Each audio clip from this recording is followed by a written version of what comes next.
Kadaama TV waliwo Kadaama abadde nga yeekweka ng'agula ebyokulya agamba ebyokulya ewaka birimu obuzibu naye bw'aba afunye tayimu ey'okubeera ng'atwalayo kasasiro mu zibaala afuna tayimu n'agenda n'agula ebyokulya ebibye nga ye ebyokulya nga bisikuiti n'obuntuntu ng'obwo n'abukweka n'abeera ng'asobola okubulya lwa nsonga ekyokulya ewaka kizibu.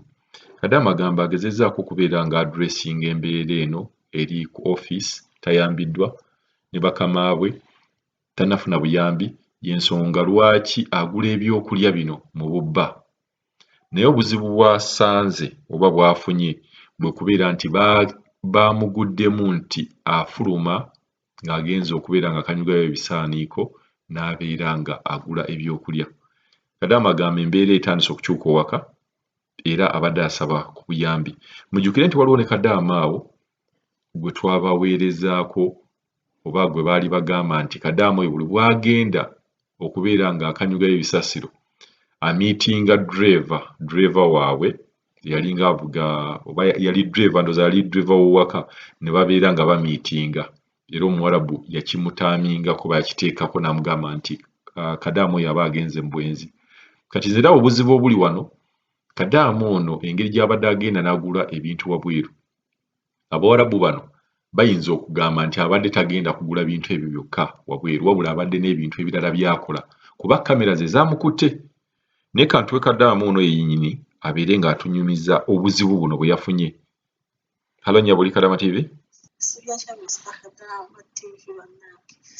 Kadaama TV nyina ekizibu kyagala kumpa ku magezi mbadde nga nfuluma ebweru ne ngenda ne ngula ebyokulya era neweekola ebyokulya bya butalo nnyo naye nga bw'omanyi nti bwe twalayo kasasiro ne tuyitirayo kati mbadde nga nkikola ebbanga eriwerako nga ngendanga ne ntwalayo kasasiro ne muteyo ne neegulirayo ebyokulya mu bisikuiti biki ebireetawo ne mbikweka. Kati olwaleero tuteera kasasiro era ne mpitirayo. Kumba omuwala yandabye mu kamera nga nkomawo. Omundi ogwajira lumu nali nfuluma ne twesanga n'omukazi era nga gagula byakulya. Ate olwali lw'amaanyi ne tuyomba ndudde ebbanga nga kubalira nja ku kyeyo maze ku kyeyo emyezi 10 naye ku kyeyo wano ebizibu byenfunidde wano mu kiyumba tebibalika. Bwe muli batabani kati ndi wano mu ffiya ndimu mutabani alaleego biteeka okwogera mbadde nsaba mumpe ku magezi omusajja nga gwalita mukunkwatireevu bagenda kunteeka mukono wansi ankoone.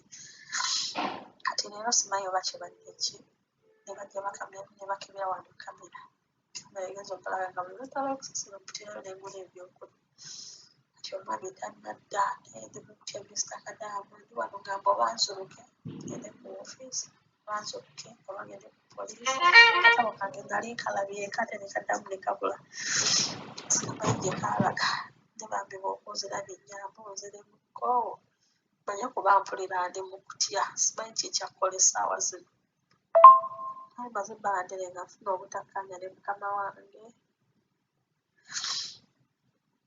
naye nga bwe tuyomba nga nja kukola ekibi okunsasula kwange kwa lutalo kati omwezi gwe gubadde guweddeko leero nga balina okunsasula